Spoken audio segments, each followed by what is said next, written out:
Why don't we start with a little game? Come on, don't be that serious. All right, if you recognize these people, raise your hand. Sheldon. That was quick. At least I know you guys watch TV. All right. Raymond. And I know you guys watch movies. Great. Sam from Atypical. All right. And Sean from The Good Doctor. Now, I bet you guys can already guess what all these characters have in common. All their traits. But let's do one more that shares the exact same traits. Let's do it. Shivanya Albas.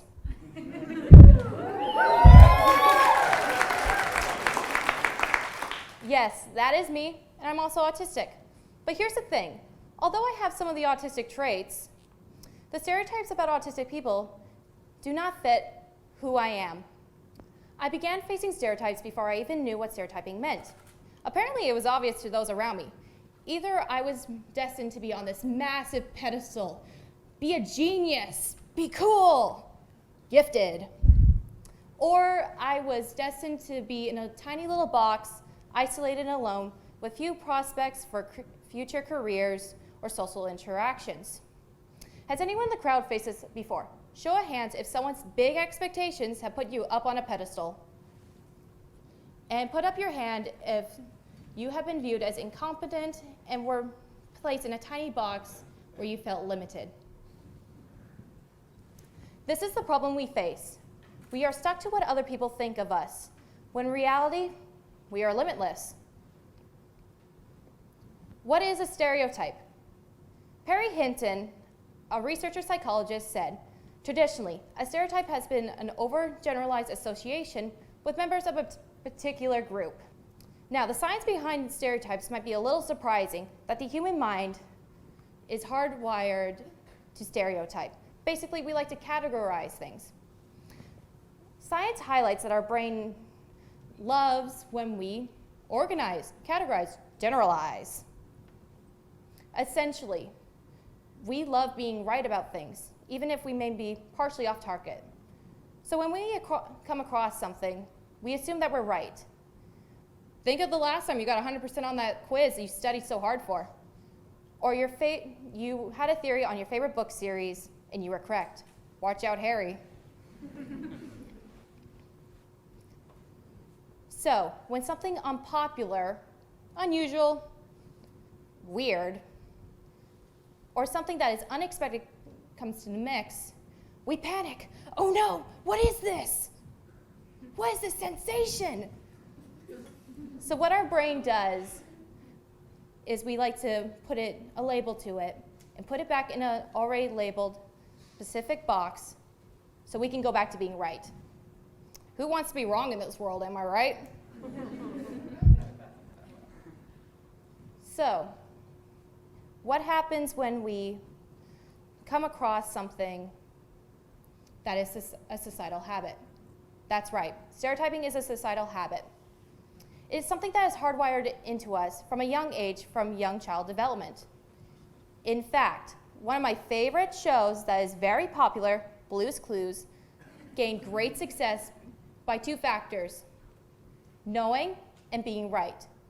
The series gained great success by showing the same episode for 5 days in a row, showing where Blue was.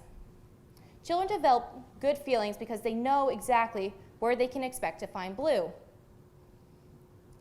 And this, of course, leads to being right. So children can have the satisfaction of being correct. And this, of course, continues on in life, as I'm sure you can tell. Being right feels good. Why shouldn't it be? But when something unexpected, unusual, or unpopular comes to the mix once again, we tend to feel or have moments of being uncomfortable and throw a tantrum. Being right earns big rewards. What can you get out of being wrong? Nothing. My personal experience with being stereotyped has left me to go through very hard hardships. Something that has really affected me was being labeled and placed in a box. Because when I was younger, I wanted to be a part of something bigger than I was, something where I wasn't judged, isolated, or alone. So what I did was, because I was such a smart kid, I followed what the teacher or the autism checklist set upon me, what I was supposed to be. It was exhausting and confusing. It wasn't who I was, and I felt like I didn't belong even more. But for some reason, and I'm very grateful, I had the courage to stand up. I had the courage to be me, no matter the cost. That is how I started to break stereotypes in my school, community, and even my own family about my autism. I started to participate, I started to advocate, I started to volunteer for what I believed was right. I wasn't going to live in the shadows anymore.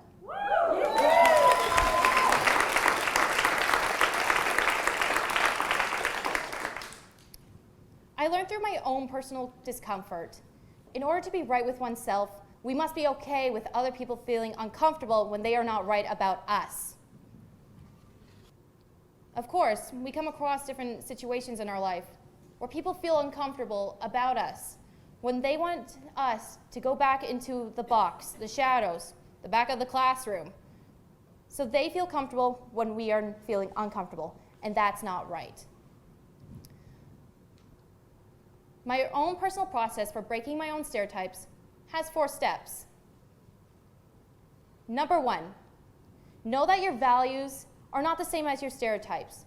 In fact, the values that are in your stereotypes are superficial. Think of it this way. How do you see kindness in your life? Perhaps you see kindness as the Dalai Lama.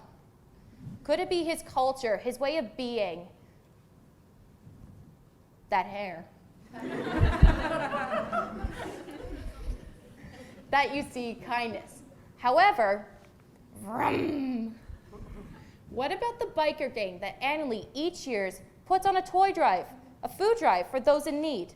That shows kindness, even if they do not look or fit the stereotype of kindness. Step 2, be aware of I always and I never statements. These statements are limiting to what you have to share. For example, I always go to Starbucks. I never go to Tim Hortons. See what I mean? Limiting.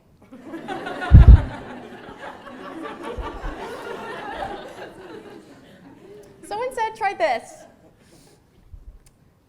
I mostly like Starbucks, but sometimes when I'm feeling particularly Canadian, I enjoy a good Timmy's.